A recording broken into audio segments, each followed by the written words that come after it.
The next guest on our show is someone I've been promising I would come and visit for well over a decade, because I've been working with Bernice Ross for so long. In fact, Bernice and I go way back into the early podcasting days, and I'm absolutely delighted. You'll get to know more about Bernice as we talk.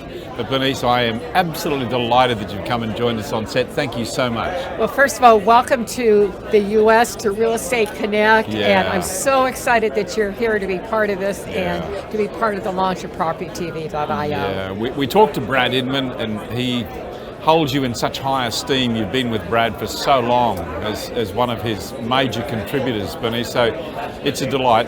Bernice has a similar podcast to Ari Uncut here, which is called Real Estate Coach Radio, and you're an esteemed coach, and just looking and walking around here with you, Bernice, I can see how well loved you are and how well respected you are too. So, well, thank you for that. When you've been in the business for, I've been doing these conferences for over 15 years, you get to know people. And that's the whole point of Real Estate Connect, is what Brad's vision was to connect the innovators with the real estate industry. And then I have a chance to sit both sides of the aisle on that in some respects, because I get to meet the people who are innovating the new technologies and see that because I write for him. yes. But then I get to, I came out of the brokerage side of the business, so I get to do that too. So it's kind of the best of both worlds, and I just love the innovations and the things that are coming and where the industry is going. I think we're heading into a little bit of a downturn.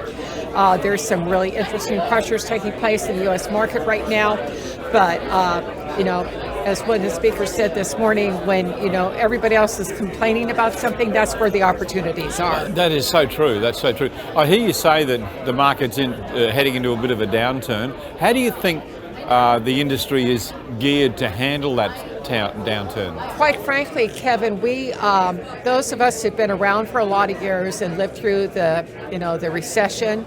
But for people who've been in the business for 10 years or less, they've never seen anything but a seller's market. And what they haven't been, those people have not learned to do yet, is to deal with when there is a decline in prices. And I know you're going through that in Australia right now. Yep. How do you have that conversation with the sellers about where the market is going and why they actually may have to reduce their price more than the comps show, because otherwise they're going to be chasing the market down and they will actually get less money. And I heard the difference the other day on an average price house, something, I don't remember what price range they gave, but they essentially said the difference between selling at the first 2 weeks of the listing period versus 90 days is it costs that seller $40,000. Wow. And that's on an average price property. That's sliding really quickly, isn't it? That skill you talk about in being able to communicate with the seller as to why their property may now be worth less than what they paid for it, that requires not only skill but a lot of courage. Well, not necessarily, because first of all, the technology really helps me. And there's a new tool from WeissAnalytics.com for my U.S. listeners. They now, Alan and Weiss worked with Kay Schiller. They ran this same company together, and you'll hear on the financial news show, so reference the Kay Schiller Index, which gives you an idea about where metropolitan areas are going. But what Alan has done now is taken that down to the individual house, and you can now get a prediction of how much that house is going to, how much is projected to decline or to stay the same or go down.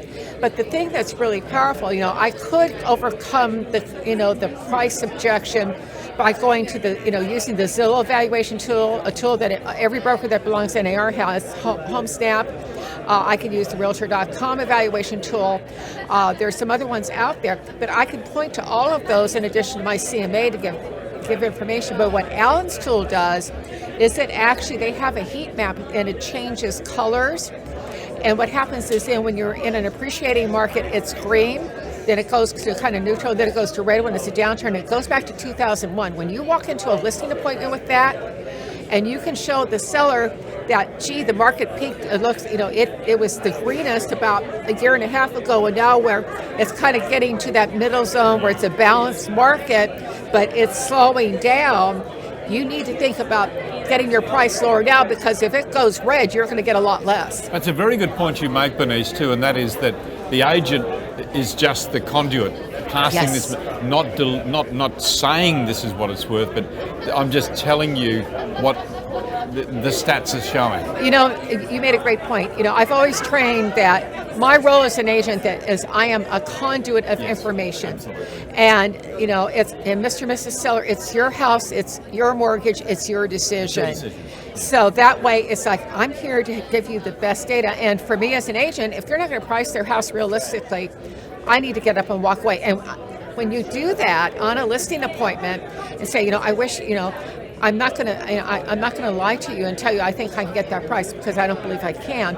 I wish you the best in doing that. And you get up to leave, it's like, yes. She's not, wait a minute. Yes. She's willing to walk away. Maybe she does mean what she's saying. Yes. And you see, I think that's the real skill of a really good broker. It's the new ones in the market who won't do that. You know, the new agents who don't know how to handle those kind of Now, if conversations. they signed up for my new agent sales training at realestatecoach.com, There you go. we will show them how to do it. There is a lovely plug. Of course. Bernice, you've been doing your shows for many, many years. And I know you, as you do for us, you talk to a lot of leading people in the industry. Are you amazed at just how rapidly technology is pushing the industry?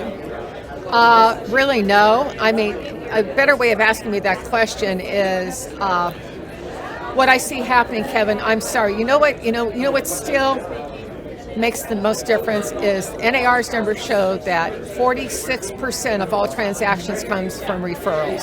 Yes. And 46%.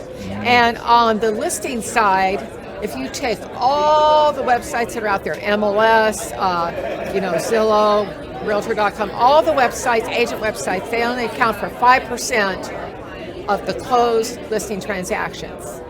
So, you know, people are paying for leads you can get, and I've heard some discussion today that the quality of the leads are, you know, that people are now getting off some of the portals are saying it appears to be dropping. At least that's what the feedback is kind of in the street. So why is that? What's happening? Well, I think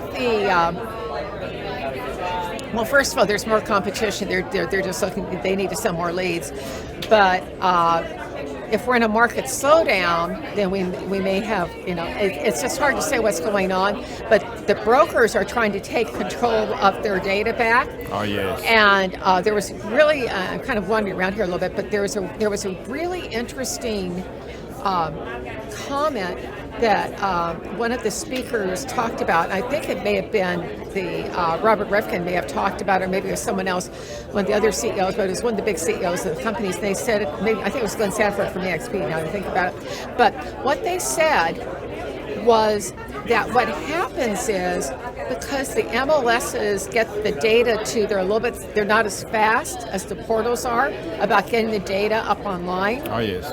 And what happens is Redfin and Zillow post that data immediately as soon as they get their hands on it. And then Google sees, oh, here's the source, it's an aggregator. So they come up on top instead of the company that originated the listing. And that is flowing from the fact that either the MLS or wherever that particular source is pulling from. So what's happening, there's a discussion about, you'll hear a lot of talk at this conference about platforms. Yes. And the notion of these platforms, you know, Keller is, you know, working on one, Realogy's got, you know, they're all kind of, the big players are working on these platforms with the idea of being able to be the first one to get it out there or to cut out the middlemen.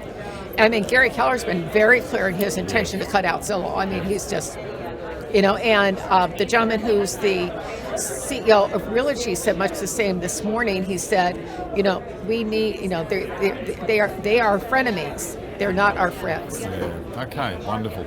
Hey, Bernice, we're out of time. We are limited, and I could talk to you forever. Thank you, my dear. My pleasure. And I just love working with you.